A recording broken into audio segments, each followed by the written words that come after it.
Egaba 97.3 FM. I am Esther Chimeze. The Independent National Electoral Commission (INEC) says the All Progressives Congress (APC) has no candidate for Yobe North and Akwa Ibom Northwest Senatorial Districts. Senate President Ahmed Lawal, who represents Yobe North, is battling to get the party's tickets after losing the APC presidential primary. On the other hand, our former Akwa Ibom Governor Gaswila Pabio is also in a tussle to get the ruling party's tickets to run for the Akwa Ibom Northwest Senatorial seat. Pabio also veiled for the APC presidential race. But INEC's National Commissioner Festus Okoye said the electoral body does not recognize any APC candidate for both senatorial zones.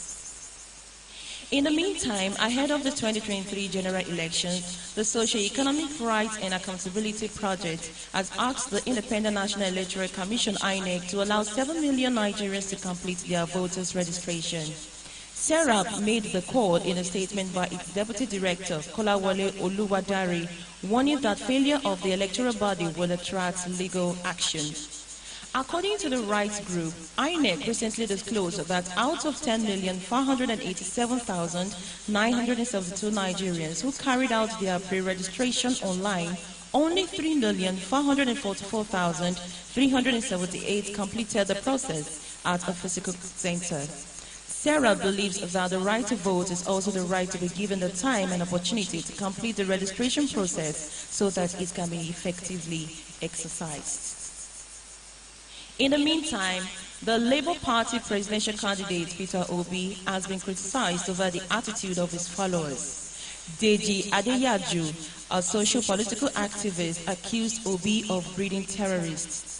Adeyaju anchored his claim on the allegations that Obi's followers are issuing death threats to Nigerians. In a tweet, he lamented that Obi's followers are intolerant of the opposition, adding that they are sponsoring fake news, lies, and propaganda against those with contrary opinion. Meanwhile, the Labour Party in Rivers State has unveiled Kaneni Barikwa as the running mate to its governorship candidate, Beatrice Itabo. Barikwa is from Kana local government area of Rivers State, which has one of the largest voting blocks in the state. The vice chairman south-south of the Labour Party, Felix Rube, who unveiled the running mate, said the choice of Barikwa was to balance the political equation in the state. According to him, the woman candidate is from Rivers West, so we decided to choose a running mate from the Rivers Southeast. The Executive Secretary, Jigawa State Emergency Management Agency, Sani Yusuf, says at least 50 people have been killed and many displaced by flood in the state. In a statement he said the flood destroyed thousands of houses, adding that these had forced many residents to seek refuge in government buildings.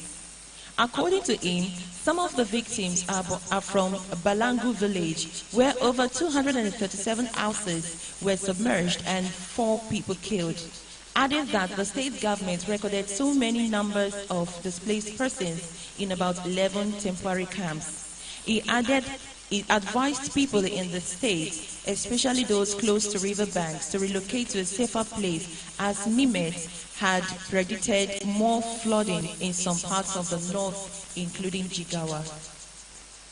The Assistant Inspector General of Police, Zone 6, Calabar, Kola Kamadin, has cautioned policemen that the force will no longer tolerate harassment of members of the public. Reacting to the 2 recent dismissals of personnel who manhandled 2 civilians from the force by the Inspector General of Police, Kamadin said policemen must be civil to members of the public. Kamadin said the top hierarchy of the force had continually advised officers and men to behave as civil as possible because they are also Nigerians. End of quote. In a foreign scene, Kenyans prayed for peace as they waited anxiously for the final outcome of a tight presidential race, with the 2 front-runners neck and neck, according to partial official results. As of Sunday morning, Deputy President Williams Ruto had scored 51.25% of the votes, reversing earlier gains for his main rival, Riata Odinga, who had 48.09%, according to data from the Election Commission covering nearly 50% of constituencies. Riot police were deployed overnight inside the Commission's heavily guarded tallying center in the Kenya capital, Nairobi, after political party agents disrupted the process, hurling rigging allegations at each other. The Commission's chairman, Wafula Chebukali, has accused party agents of delaying the tallying process by haranguing election workers with unnecessary questions. More than a dozen civil society groups, trade unions, as well as the Kenya chapters of Amnesty International and Transparency International issued a statement Sunday urging calm. The Falconets peeped South Korea early Monday at the Under-20 Women's World Cup to seal a quarter-final spot in the competition. Esther Onyenezide scored a screamer in the 83rd minute to give Nigeria the 1-0 win, sealing a side spot in the last 8. The Group C encounter was heading to a barren draw, but Onyenezide, who has been impeccable in the midfield for Nigeria, collected the ball nicely and drove a powerful shot past the Korean keeper Kim Myung-hin in what would be a goal of the tournament contender. Coach Chris Danjuma's side earlier had a chance to take the lead in the first few minutes of the game, but Basirat Amor's free kick did not trouble the Korean goalie. Having won their first 2 games, Nigeria's next match against Canada will afford Coach Danjuma the chance to rest some key players and also give others an opportunity to test the action.